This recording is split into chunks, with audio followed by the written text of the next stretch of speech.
Welcome. Welcome to this reflection on Psalm 62. We will begin by reading the psalm. On God alone, my soul in stillness waits. From him comes my salvation. He alone is my rock and my salvation, my stronghold, so that I shall never be shaken. How long will all of you assail me to destroy me, as you would a tottering wall or a leaning fence? They plot only to thrust me down from my place of honour. Lies are their chief delight. They bless with their mouth, but in their heart they curse. Wait on God alone in stillness, O my soul, for in him is my hope. He alone is my rock and my salvation, my stronghold, so that I shall not be shaken. In God is my strength and my glory. God is my strong rock. In him is my refuge. Put your trust in him always, my people. Pour out your hearts before him, for God is our refuge. The peoples are but a breath, the whole human race a deceit. On the scales they are altogether lighter than air. Put no trust in oppression. In robbery take no empty pride. Though wealth increase, set not your heart upon it. God spoke once, and twice have I heard the same, that power belongs to God. Steadfast love belongs to you, O Lord, for you repay everyone according to their deeds.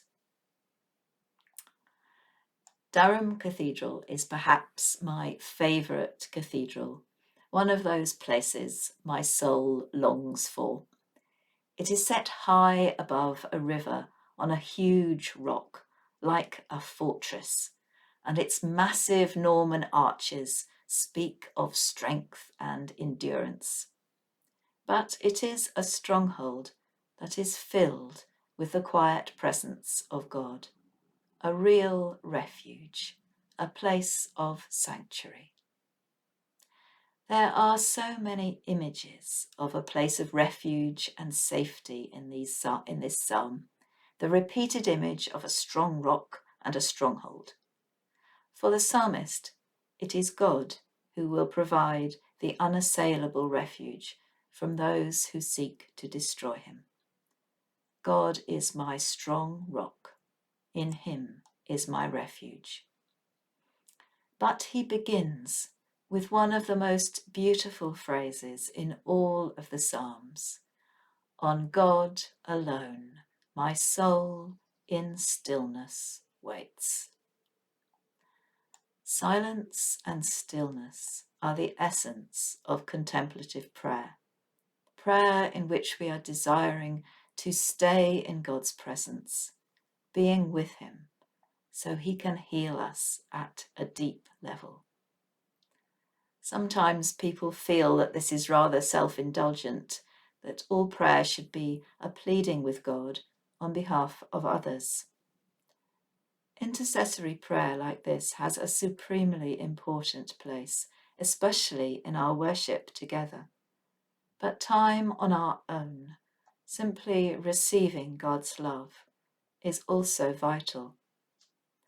Mother Teresa of Calcutta said, "Prayer is not asking. Prayer is putting oneself in the hands of God, at his disposition, and listening to his voice in the depths of our hearts." We need to be like satellite dishes turned to heaven, receiving and absorbing God's love if we're to show it to others. Or like funnels, with the love of Jesus pouring in at the top and flowing out through us. Saint Therese of Lisieux says this to Jesus about his new commandment to love one another as he has loved us. She says, I know, my Jesus, that you never command the impossible. You know perfectly well that I cannot hope to love my sisters as you love them, unless you yourself love them in me. It is so easy to be deflected from a life of love into hurt and resentment. The writer Henri Nouwen understood that it's vital for us to spend time listening to the voice of God, the voice that calls us his beloved son or daughter, if we are to be able to live with love ourselves. So easily we forget that the truth of our lives is that we are the beloved children of God, and we look for validation elsewhere. It is the case that it's often our nearest and dearest who are hardest to love, and in lockdown it is doubly difficult. We are in much the same position that Therese would have been in her convent. This week I spent a whole day being cross with my husband Robin because he didn't like the marmalade I'd made. The criticism felt like a rejection. Only time spent in prayer enabled me to get a different perspective and forgive him.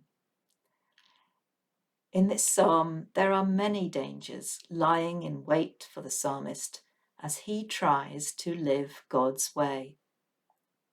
But he knows that if he waits on God in stillness, this will be for him a place of safety, a strong rock, a stronghold, and a refuge. Quiet prayer can be our stronghold and refuge from all the slings and arrows of outrageous fortune. In it, our faithful God heals up all that is broken within us and fills us again with his overflowing love. So the phrase I suggest for you is, "On God alone, my soul in stillness waits." Simply repeat the phrase in your heart until it brings you to silence and peace in God's presence. Feel that place of safety and know it is always somewhere you can come back to. Perhaps you might hear God saying to you, "You are my beloved son. You are my beloved daughter." And feel God's love fill you as if you were an empty chalice until it's ready to overflow to all those whose lives are touched by yours. Perhaps talk to God or to Jesus as to a beloved friend, as Saint Therese does. So may the Lord bless you and keep you. May the Lord make his face to shine upon you and be gracious to you. May the Lord lift up the light of his countenance upon you and give you peace. Amen.